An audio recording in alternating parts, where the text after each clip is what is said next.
Hello and welcome to this live panel event. My name is Hawk and I'm really excited to be part of this session today. So one of the reasons that we're hosting today's session is to celebrate the upcoming launch of our latest collaborative ebook, which is called Products, Projects and Experiences. You can't say that too fast in a Kiwi accent. I'm joined today by three of the contributing authors, Laura Klein, Dan Szuc and Jorge Arango. And I'm really thrilled to have the opportunity to chat with these guys. They're really inspiring UX practitioners. And I'm excited both for my own selfish pleasure and so that I can put to them some of the questions that we've been collecting from our community over the recent weeks. For those of you that are watching live, please send your questions through via YouTube's chat feature and we'll get through as many of those as possible in the next 60 minutes. No promises, but we'll do what we can. Before we start, I'd like to briefly introduce today's panel. So Laura Klein first stumbled upon UX in 1995 and she fell in love. She's forged a successful career in Silicon Valley, and these days she coaches product teams that want to get better at UX. Laura is the author of UX for Lean Startups and Build Better Products, and you can follow her on Twitter at Laura Klein. Dan Szuc's been involved in the UX field in Hong Kong for over 20 years, and as well as being a published author, Dan's co-founder of UX consultancy Apogee, of UX Hong Kong, and of his current passion, Make Meaningful Work. And you can follow Dan on Twitter at @DSzuc. Jorge Arango is best known for designing systems that connect people with knowledge. He has been involved in the field for the past 25 years, and these days he splits his time between his design consultancy practice, lecturing, writing, and speaking. And you can find out more about Jorge and his work at jorango.com. For any more information about our speakers or the panel today, make sure you visit our blog, uxmastery.com. There's lots of information there. I've been really brief so that we can get to our questions. So welcome, panel. Welcome so much, guys. Thank you for joining me today. Thank you for having us. And for those of you watching us, the reason we've chosen these three guests, aside from the fact that they are featured in our book, is that they all have really well-established and enviable careers, which have brought them not only success, but real satisfaction.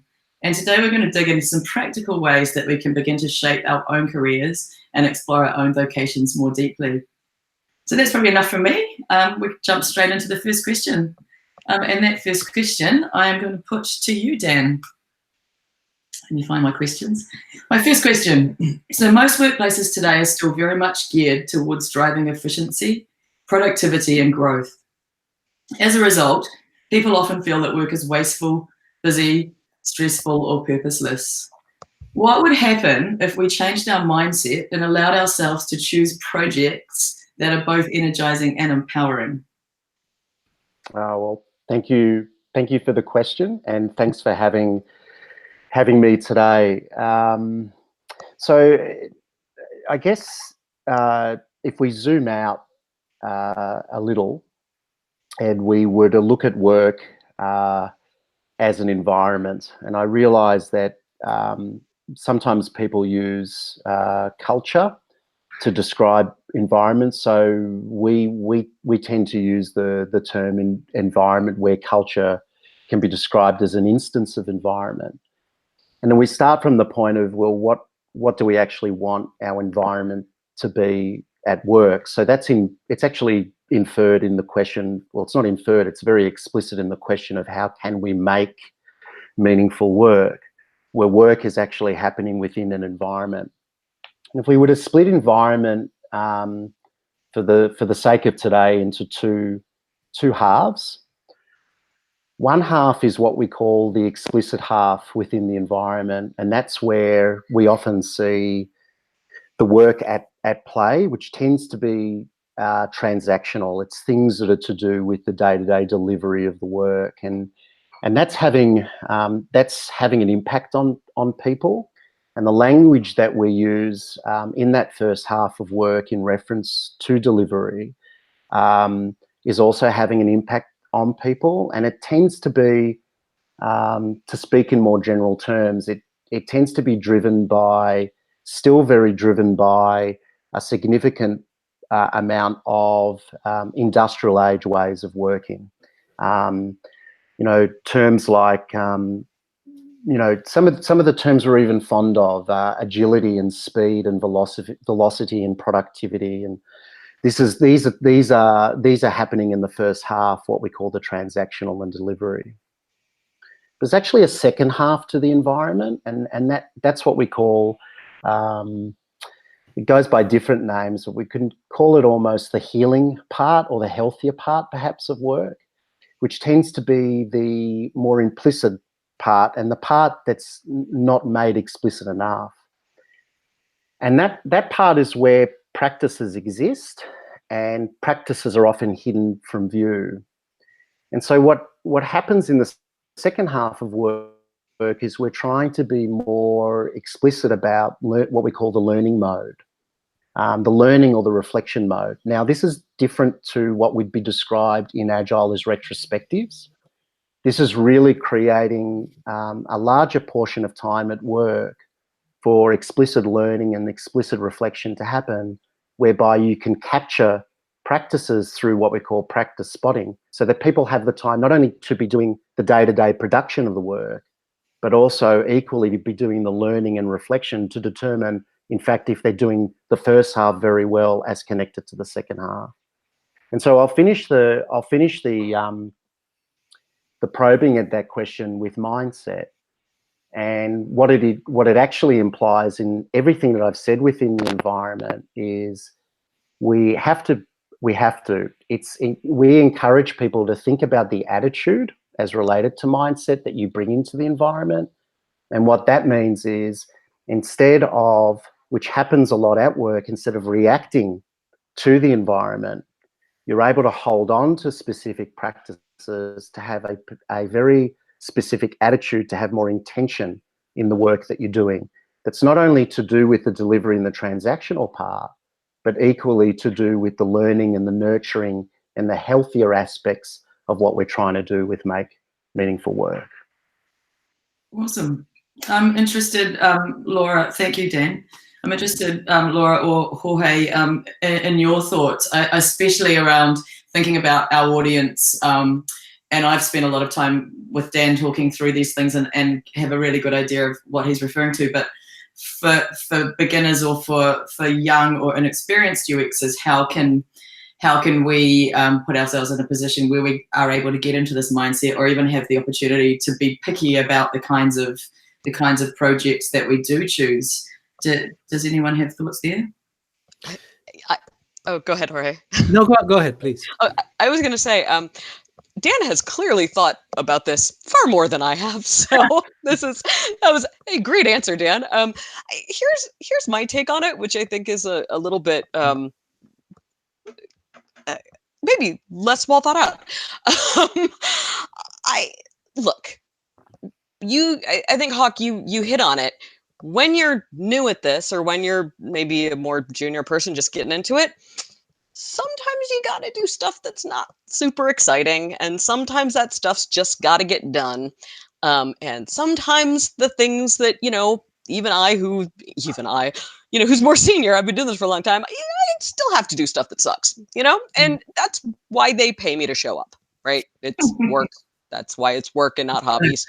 That said, the times that I find myself, and that I've seen people really get burnt out, or the times that I've seen people really feel disconnected, were the times that people didn't get the why of what they were doing, and they didn't connect, like they didn't understand what the outcome was supposed to be, or they did and they didn't care. I've for a long time had a rule that I won't work any place where my coworkers seem to hate their users. This is a thing. I've definitely worked at places that were what I would call user hostile.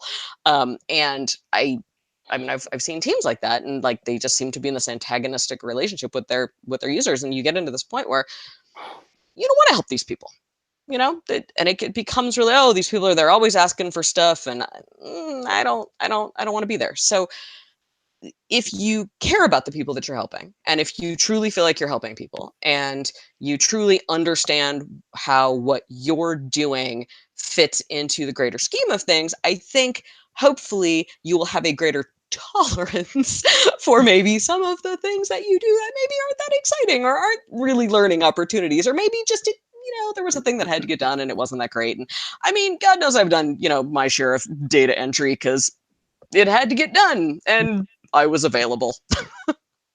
Yeah, very fair points. Jorge, did you have anything to add? Yeah, I think one of the things that is implicit in this question is that you have some degree of agency in choosing the projects that you're working on, right? Which for someone who is just starting out, that may not be the case. And I would say, think about what you can do to create the conditions necessary for you to be able to have a greater degree of agency over the work that you're doing, right?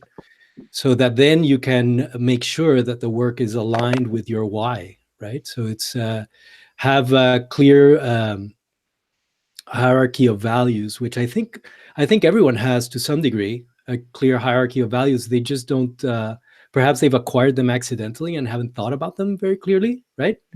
And I don't think that you can expect that at the beginning of someone's career, you're going to be able to choose exactly the sort of work that you want to be working on. But you can set things up in such a way that you gain a little bit more agency over time over that sort of decision so that you can have greater alignment. Yeah, awesome. And I guess coming full circle back to what Dan was saying, it's just about that mindfulness, yeah? It's about whether or not you can currently make those changes because of the position that you're in. If you're constantly mindful of it, then you will come to a place where potentially you can put those things into place. Yeah, and knowing what the role is for someone who is just getting started. My background is in architecture, as in the design of buildings, and that's a field that over the past 100 years or so, it has become, it has developed, as an academic discipline that you can go to university and learn. But the traditional way of learning design disciplines like architecture was by being an apprentice to a master, right? And folks who were entering the field knew that they were coming in to work on stuff that might be more detailed or might perhaps less grandiose than the sort of things that the masters were working on. But they were there in part to learn and to become masters themselves, right? And there was this understanding that would happen over time. Yeah, I think it also implies that there's I think about, when I'm not from an architecture background, so I apologize for the crudeness of this reflection. But when I think about buildings, I think about the infrastructure of the building, the scaffolding. It's interesting in Hong Kong, people who visit Hong Kong are always in awe that they use bamboo to create scaffolding around buildings. But bamboo is actually incredibly strong. And what the scaffolding implies is that you can stand on it and feel safe in standing on it. So I think when you think about people coming into any career, I like this idea of scaffolding around people in the form of other people as well, that allows them to feel that they understand and can begin to articulate that hierarchy of values, their principles, and also think about, from a maturity standpoint, where they would like to get to over time. Because within UX, and I'm trying to say this very respectfully, I think sometimes we have a really hyper focus on what I call the tools layer and the tools and the methods layer. But there's not always there's a lot of conferences and books and great places you can go to learn about methods. But I think sometimes what's lacking, even amongst the more mature of us, are places where we can connect with other practitioners to allow ourselves to feel in safe spaces to go even deeper. And sometimes that's counterintuitive, because what it actually implies is I might very well learn more from someone that's come from an architecture background than I might from someone that's within UX. Yeah, nice. Segues back. I also studied architecture, and we've got a comment from the community from someone else, from Louis, who also studied architecture, and says that there are lots of similar principles, especially to do with ideation. But another interesting comment from Matthew Oliphant, going back to having those choices about the the projects that we take, and he says ideally we'd find a way to offer that option to people that are new rather than just say, hey, too bad, that's how it is. And yeah, I agree. Followed up by systems don't change if we don't allow that. Very true. So I might throw another question out there now. Maybe this one for you, Laura. So our personal solutions are usually driven by our own strengths, weaknesses, and goals. How can we explore these aspects of our personalities and of ourselves, and make career and vocation choices that drive us towards the success that is going to be the best fit for the person that we are? Yeah, that's a really good question. I have done a bunch of work with mid-career switchers, people who are switching into UX from other things. And one of the things that has been extremely successful for some of them is focusing on the skills that they're bringing into UX from other things, even, not necessarily even like design related things.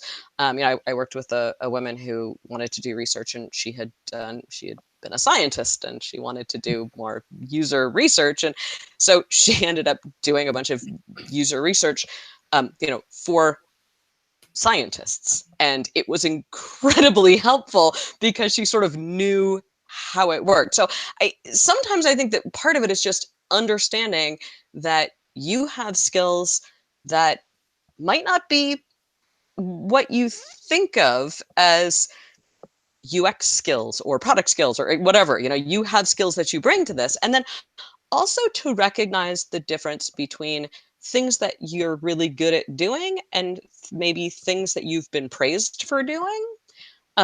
That's just kind of an interesting thing, that like things that you're actually good at, that you enjoy doing. You have to really find that Venn diagram of, here is something that I actually enjoy doing all the time and that I do well, and also that people will pay me to do. And focusing on those. I find that most people have so many skills and so many things that they are good at that they might not even know that they're good at. So part of it is just trying to recognize what you can do and accepting that, just being like, yeah, no, I'm a badass at that. So figuring those things out and then putting them together and, finding the right place for you to do all the things that you're good at. I don't worry too much about weaknesses. Just I focus on like, oh, that's a thing that I'm good at and that I like doing. I'm going to do more of that. And, I'll get better at some of the stuff that I'm not very good at if I have to. But that's harder. Sometimes that's fun, but sometimes it's fun just to focus on the thing that you're really good at and get really, really good at it. Other people really like the challenge of getting better at, the things that they have to overcome, but it seems way too hard for me. Way too much work. Dan, Jorge, have you guys got an opinion? Well, Jorge, did you want to go first? Well, yeah, very briefly. And another alternative is, if you are clear on what your weaknesses are, surround yourself with people who are complementary to you, right? And that's one way to overcome it. I just want to stress, again, something that is implicit in the question is self-awareness, right? And taking the time out to do the work of introspection and really kind of honestly taking a look at what you enjoy doing and don't enjoy doing, and the things that allow you to fall into conditions of flow, right, where you're just kind of in the moment, and lean into those somehow, right? That's not going to happen if you don't take the time out to really think about, step outside of the day-to-day and think about what brings you joy and what is more challenging. Mm. Yeah, I think related. We have something in the Make Meaningful Work story, which is called a learning portfolio. Now we're not using the word portfolio in the UX portfolio, design portfolio sense of the word. We're actually using the word portfolio more in reference to like an investment portfolio where you're investing in yourself. And so it's really simple. It's got two columns. One column says, what can I learn? and it's got another column that says, what can I teach? And both of those have their challenges for people, but it's very practical, and it's saying, I'm keeping a track on where I feel I have some gaps in my learning, and I'm also keeping a track on what I can teach. And the way we think about teaching, sometimes teaching is thought of or framed to be, well, I have to be an expert to teach it. The way we're using it is just try something, try and teach something, try and write an article on something, get your voice out there, because when we talk about the second half that I spoke about, an environment, it's all practice anyway. You know, it's continuous practice. So that's part of how I think about improving daily. And I also think about it in reference to where I have those deficiencies, but not in a overly negative way, rather in a more opportunistic, positive way to say, well, what can I continue to learn? Because the learning never stops. It just never stops. Yeah, I love that, and I like the whole "what can I teach" concept. Especially, I've found that to be one of the tools that I personally use for combating imposter syndrome, which I note that someone from our community has mentioned. Because I've learned that in teaching myself, I'm going down this track about the things I specifically think I'm trying to teach, but then somebody else takes from what I've told them something really quite different that meant something for them, and that's empowering, and that gives me confidence and makes me go, hey, hang on a minute, there is something here that I have got to offer for other people, and that's confidence building. And I think that's a lot of the thing that's missing, especially for young UXs starting out. And speaking of that imposter syndrome, I'll just read out Mark Northrop's thoughts, which are about the master and apprentice relationship, and how lacking that formal structure can sometimes contribute to the prevalence of imposter syndrome. And I also note that I'm assuming Mark is from Australia or New Zealand, because he spells imposter syndrome with an E, as I do. Apparently it's actually spelled with an O, I found out yesterday. And he also says a really interesting thing. What about the notion of the journeyman notion, the notion of traveling and learning from multiple masters and from multiple cultures? And I think that's something that's very easy to forget as well when we're doing our own thing in our own bubble. So was that from Mark about the journeyman? Yes, indeed. Yeah, I think that is a really very astute, and by the way, hi Mark and hi Matthew. That's a very astute reflection. I have lived really two lives. One, I grew up in Australia. I grew up within a Aussie community within Australia and a Jewish community within Australia. I grew up with a whole range of nationalities at university and at school. But when I came to Hong Kong for the last 21 years, naturally, I'm immersed in completely different cultures, and predominantly Asian cultures. And my wife and business partner, Josephine, is Chinese, and she was born in mainland China, and she moved to Hong Kong. And when she was little, I listened to Cantonese most of my days. And so I think what Mark's touching on there is very important in reference to multiple perspectives. I think it's really easy, especially as we get older, to be locked into these really fixed views about things, and we get sucked into our local vortex, where we sometimes can't put our head above water to breathe and see other perspectives. So in reference to learning, junior, mid, or senior, being able to have people around you who can give you multiple perspectives and challenge you to think in different ways is it's a very, very astute reflection, and one that I fully support and embody. Cool. All right, should we move on to the next question? I'm going to put this one to you, Jorge. It can be difficult to translate important philosophical decisions and beliefs into practical outcomes. How can we ensure that our career is moving in a direction that satisfies both our emotional, spiritual, as well as professional needs? So I think that we've already touched on this to a degree, right? Like this idea that you have to be clear on your why. Yeah. And I was part of a team a couple of years ago where we would periodically take time out from our work to kind of work on the work itself, like work on our ability to do the work. And that included asking the question, what are we in service to here? And I think that that is an incredibly powerful question to ask, right?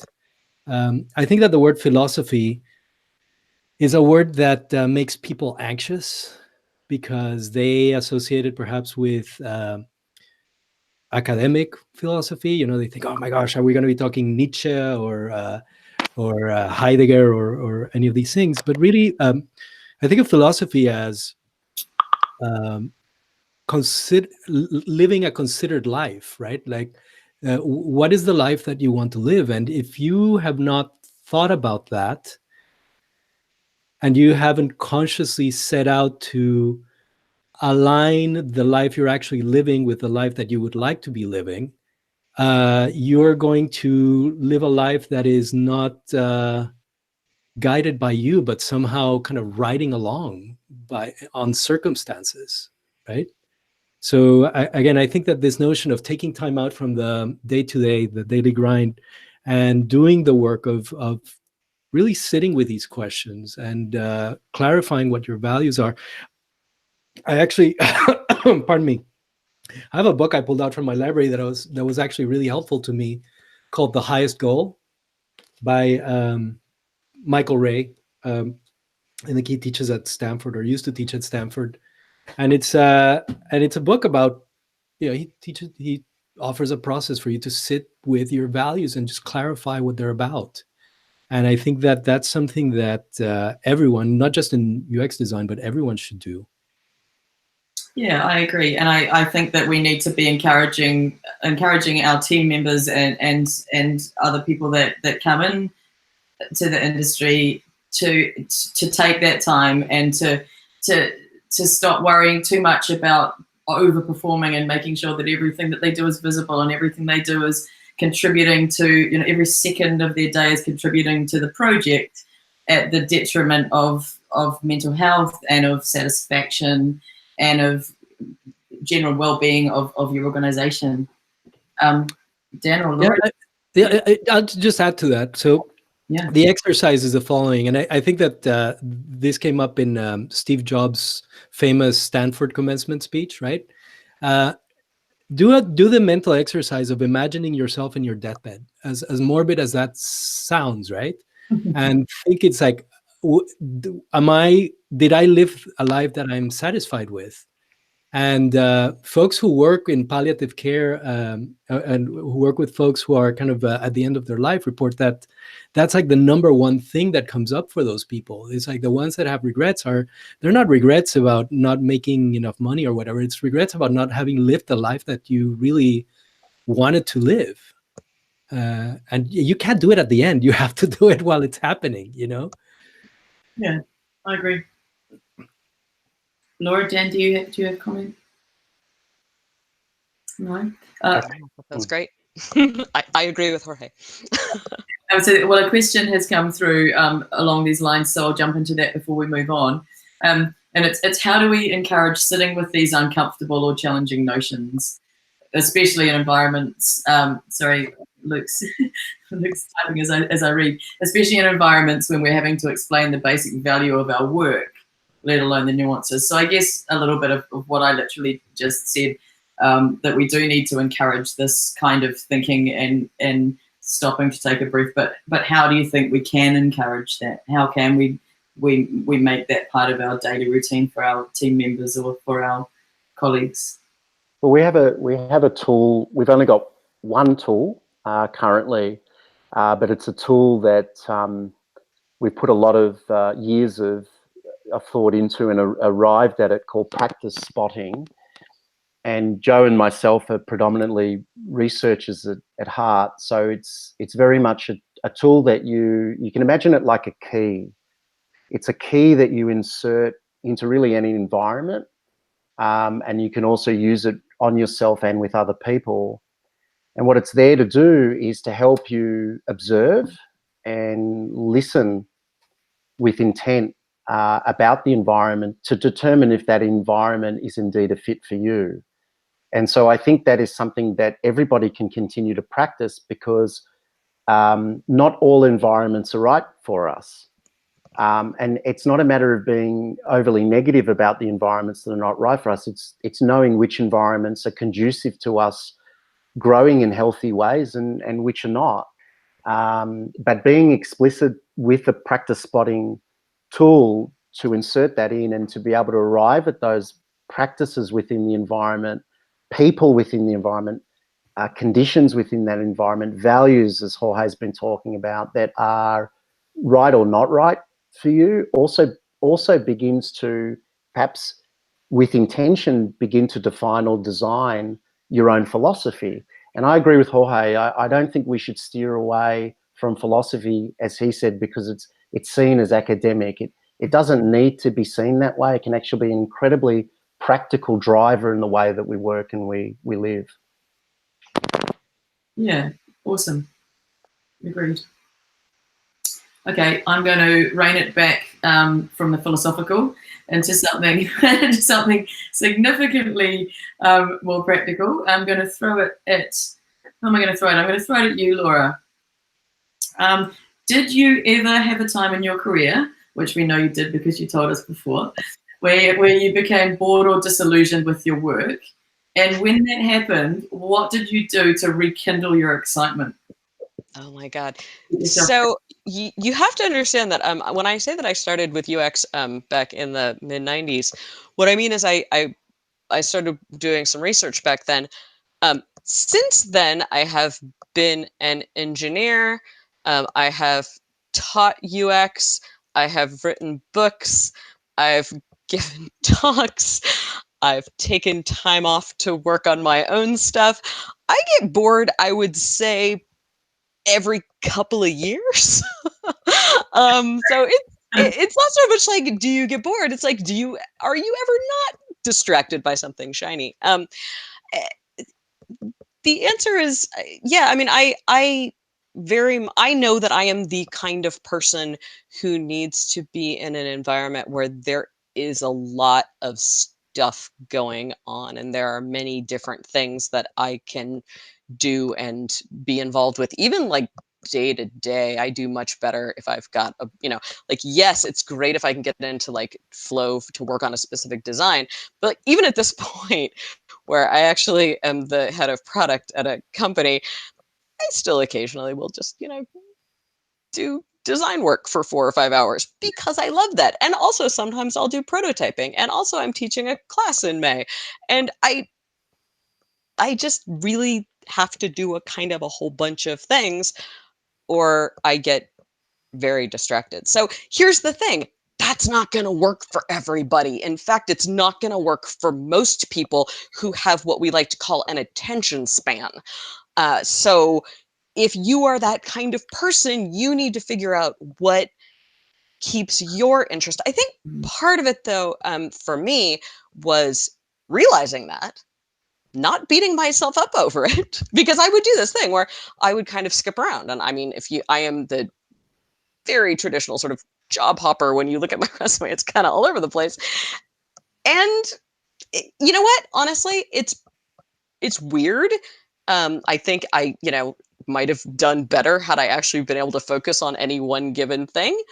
But I don't think I would have lived the life I wanted to. So figure out what you're like. Live the life you want to live. Don't beat yourself up over it if you're not doing the sort of, oh, and then I went and I did this, and then I went and I got my MBA, and then I went, whatever. Or if that is the kind of person you are, great, do that. But recognize what it is that you love, and when you get distracted, and be okay with switching to something else. Awesome. Yeah, don't be scared to pivot. Mm-hmm. I just want to jump in. I'll ask you others as well the same question, but I just wanted to mention, I should have before I ask the second question, Dan, the tool that you were talking about just before, if anyone wants more information on that, I'll make sure that's included in the transcript, which we'll post up of the session afterwards. So Jorge or Dan, do you have a response to how do you manage disillusionment or boredom in your career? How do you kind of pivot into something that's stimulating? Yeah, so I can't say that I am ever really bored or disillusioned, which I guess would make this a good answer for the question, because I think I've discovered a way of beating that demon. And it has to do, yeah, well, I gotta boast about something, right? Yeah. And the approach is, I think this is gonna sound a little Yoda of me, but be open to serendipity, right? And what I mean by that is, especially people whose job it is to design, which is to make the future tangible, we can have a tendency to over-specify our own future. And I think that if you're open to accidents, intrusions into your perfect little plan, you might be led down paths that might be very interesting. I'll give you a small example. Just today, I finished reading a very long book on the history of the Reformation in Europe. That is something that is kind of way outside my professional area of concern. I spent way more time reading this book than I should have, given how busy I am and how many other things I have to read. But I am coming out of that experience full of interesting, I think, ideas of how our time kind of mirrors that time, and how some of the changes that those folks were going through can inform our own time. And I feel a little re-energized after that, right? So, and that came to me completely accidentally. I wasn't looking to read a book on that subject. So just being open to serendipity, I think, can be helpful in this regard. Awesome. Mr. Szuc, have you got anything to add? Have you ever been bored or disillusioned in your life? I was just thinking that bored and disillusioned would be a great name for like a comedy, stand-up comedy team. You know, good evening, I'm bored and I'm disillusioned, and thanks for joining tonight. Having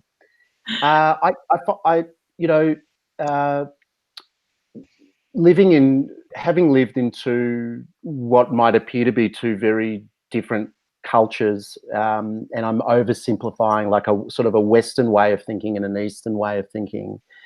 What I've learned in working and living in Asia is, I find, especially amongst Chinese, I find they tend to at times think in what I call multiples.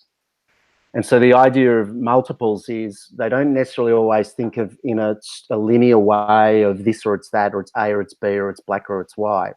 So boredom feels like one extreme, but I very rarely hear people say that they're bored. I hear kids say that they're bored sometimes.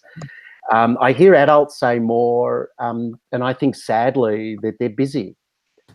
And I think we've all been caught up with busyness and distraction. So I remember growing up in the 70s in Australia, before gaming machines and mobile phones, and I remember lying on my bed and spending hours just staring at the ceiling, thinking about stuff, and that was fine.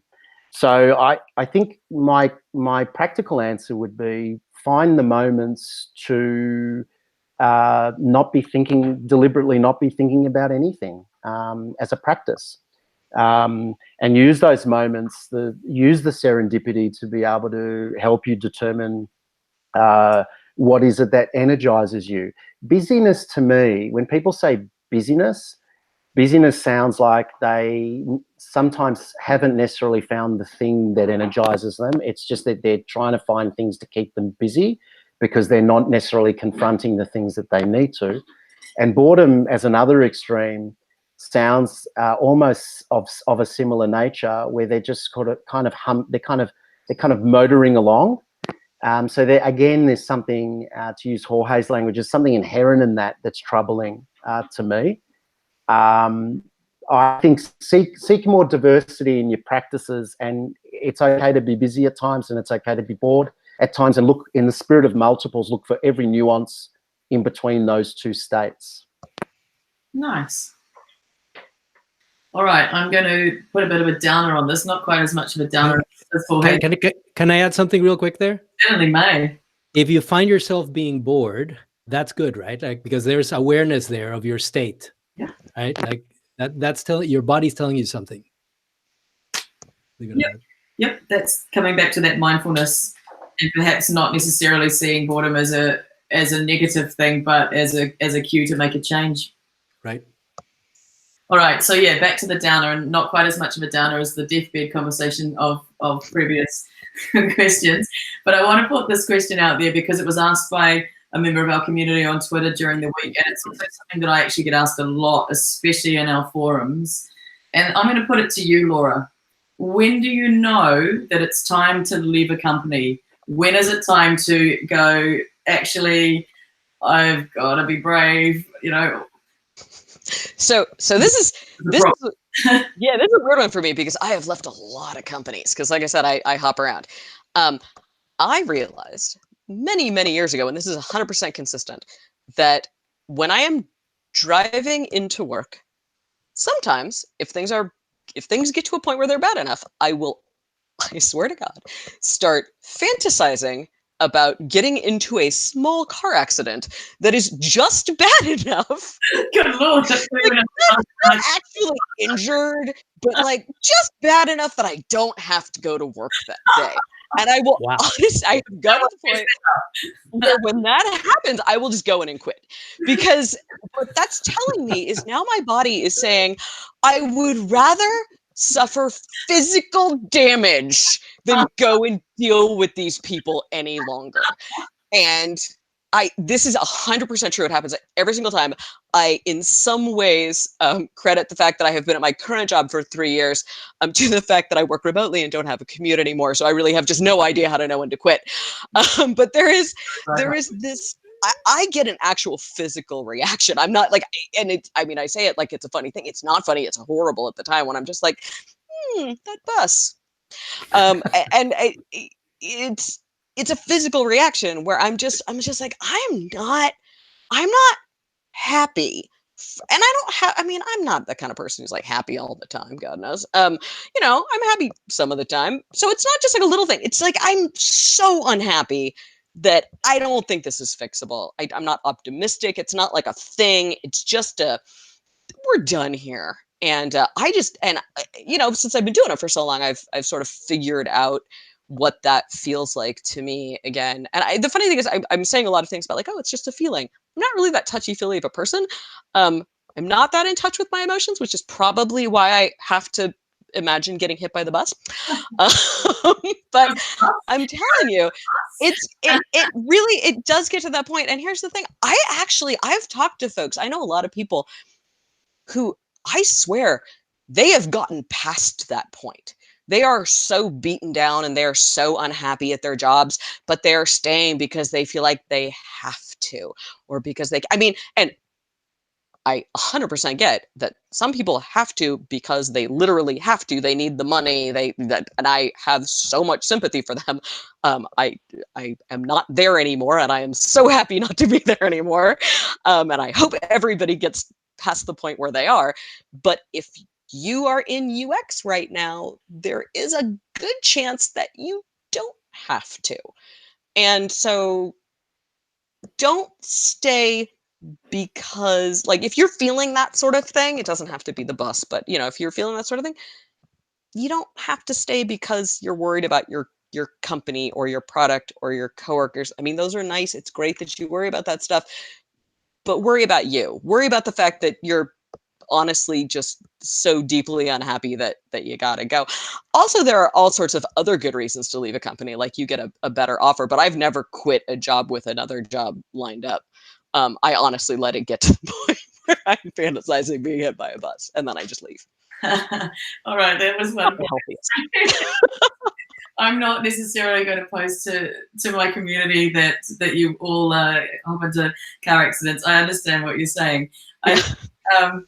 Yeah, and whilst I was going to try and avoid jumping in with my own opinions here, my answer to that question is, when you actually start to have that thought, when you start to think, should I be staying in this job? Not necessarily jump straight out, but just start to talk to your peers and start to talk to your network and start to kind of examine those feelings a little bit, for two reasons. One is because it does help you get some clarity about the things you love about your job and the things that you don't, and it helps you get some realistic feedback about maybe practical ways that you can solve whatever it is that's causing the problem. And worst case scenario, everybody goes, hell, you've got to leave.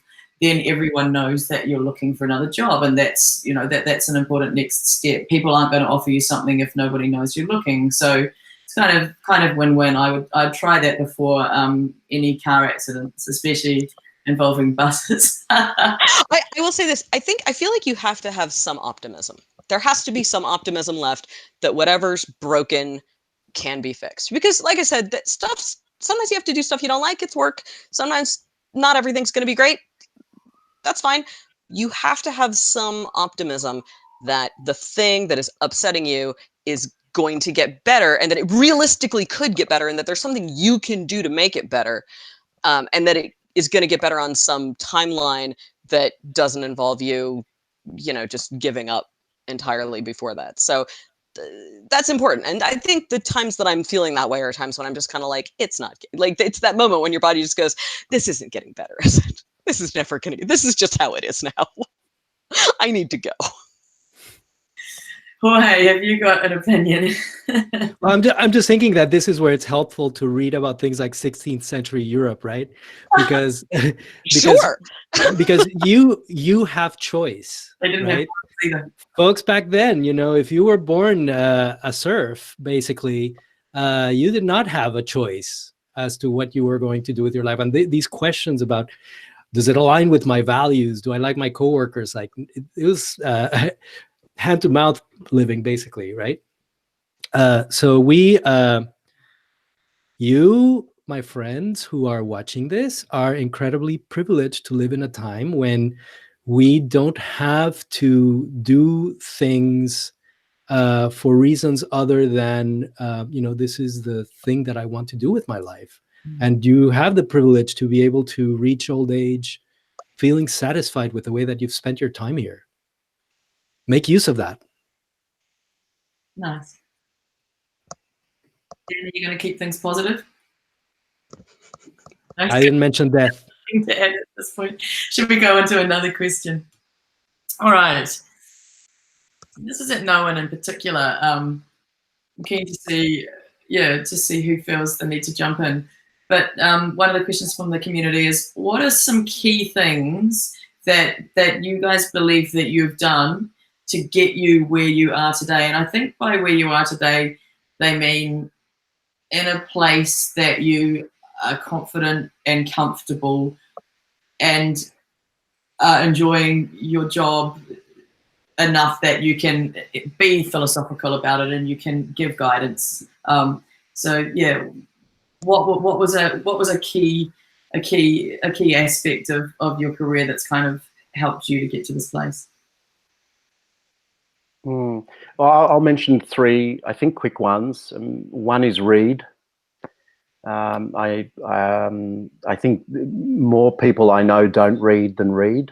I was never an avid reader as a kid. I've had to practice and teach myself to read. I read every day. And I'm trying to diversify what I read. I very rarely read UX related materials now. So read. Two is surround yourself with great people. This is this call, the community that's listening in, where UX is really lucky. It's predominantly made up of really fantastic people. You get a couple of exceptions there sometimes, but mostly it's made up of really lovely people, and we're really lucky in that respect. And I would say the final one is, I'd like to think that within user experience, there's this idea of care. It implies that there's a people aspect still within user experience, although perhaps another discussion, I feel like it's being degraded over time, but it implies people. It implies care. So seek people out who give you the opportunity to try things out and seek feedback in that. And again, I come back to the spirit of continuous learning. Awesome. Yeah, I have so there is a single thing that I did that I actually can trace, I think, sort of all of my like later success to. And that is, I started writing about stuff I knew about. And that's it.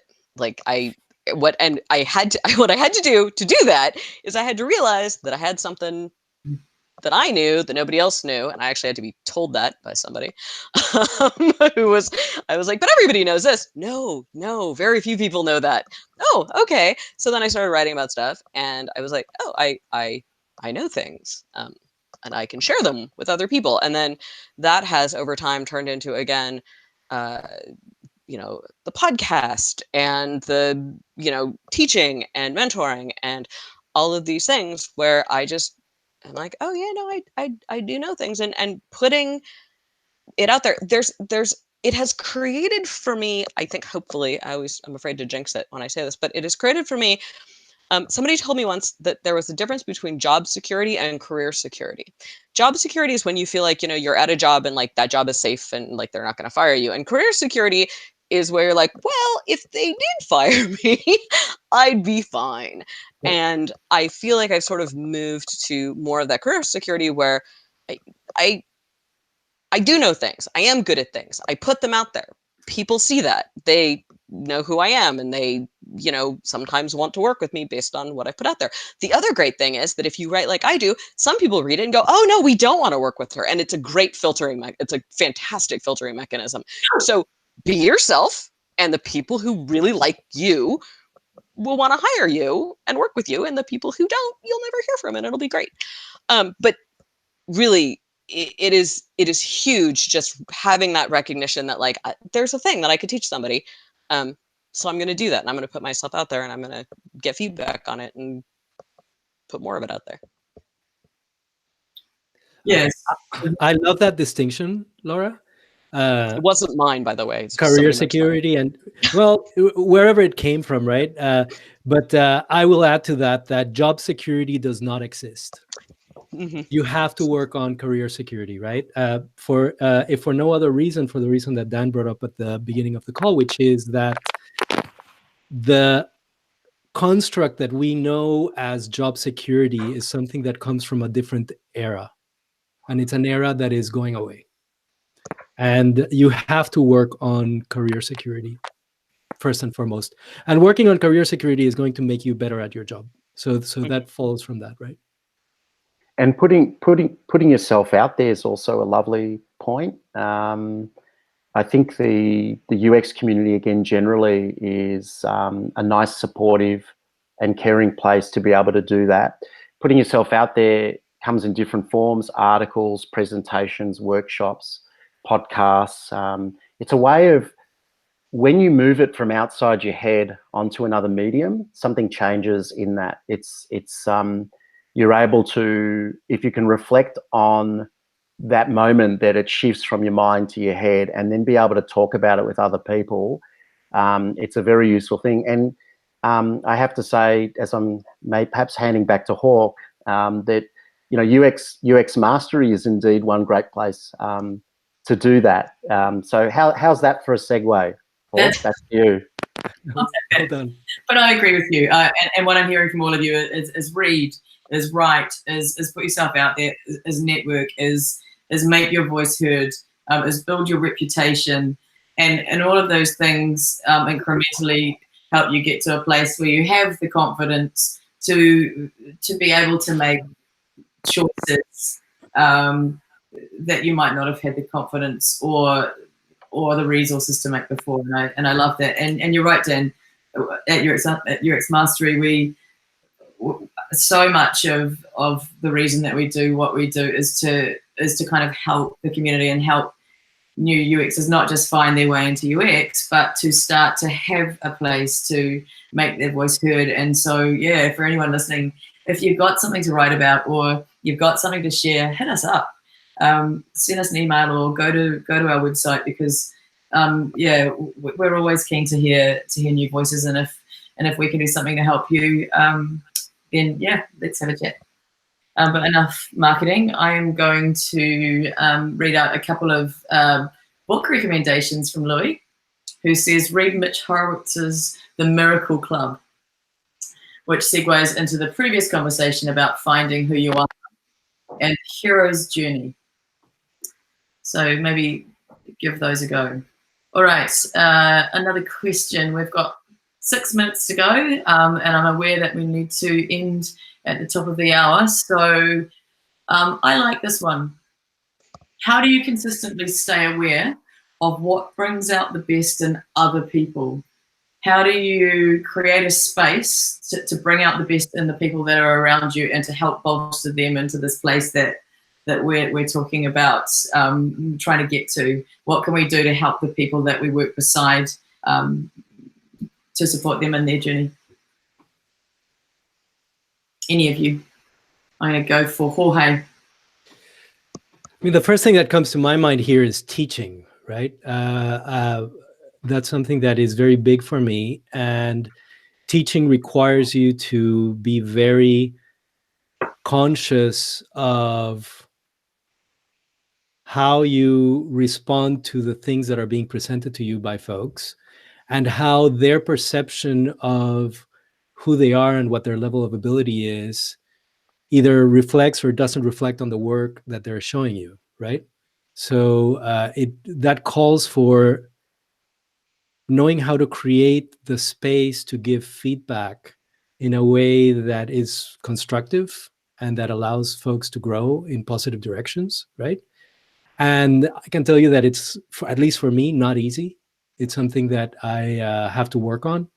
But it's, I think, very important. And being in a teaching context where I'm like formally, teaching students is a way of exercising that particular muscle, which I appreciate tremendously. Awesome. Laura? Oh, I'm terrible at this. I mean, we've been talking about like being self-aware. I am not good at this. I just am not. The one thing that I have gotten feedback from students of mine that the one thing that I do right, and this is I think useful, is that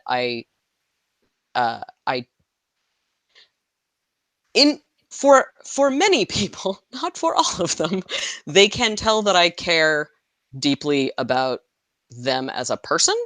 So even if I will often try to figure out what their superpower is and how, like, what they're good at, and just be like, great, you're doing that.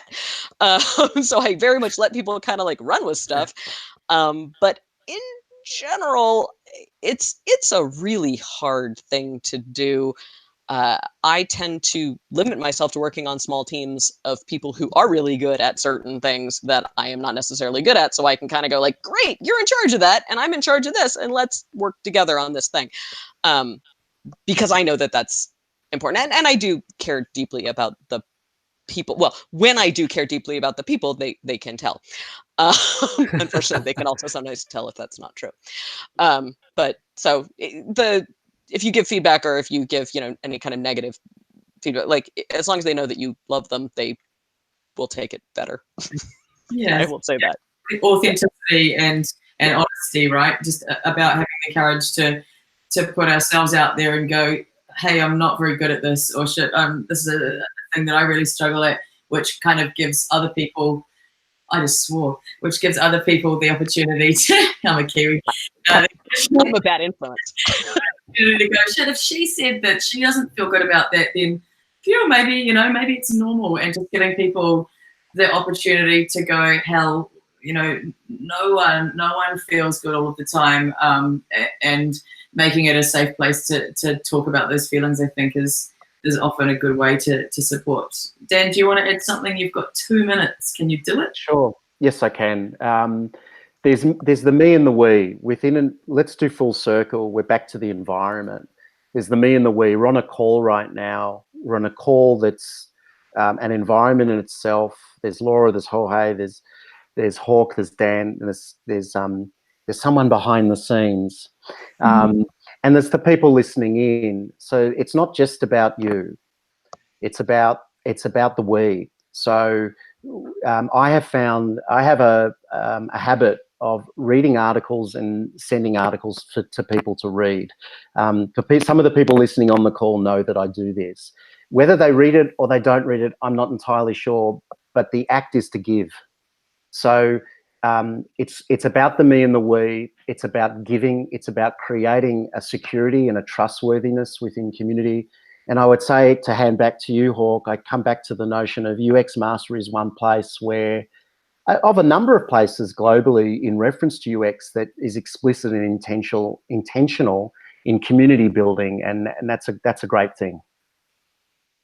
Awesome. Thank you again for your kind words. Awesome. Well, hey, that is the top of the hour, which means we've got to go. But thank you all so much. I really enjoyed today. It was good fun, and I feel like I learned a lot. And thank you to those of you that were out there listening and sharing your questions and your thoughts. So we will compile this transcript and post it on our blog next week. And also keep an eye out for the book, because if you guys thought that these guys were good today, wait till you read all the other stuff they had to say. Cool. Thanks. Take care. Thank you. Thank you. Thanks a lot. Bye. Bye.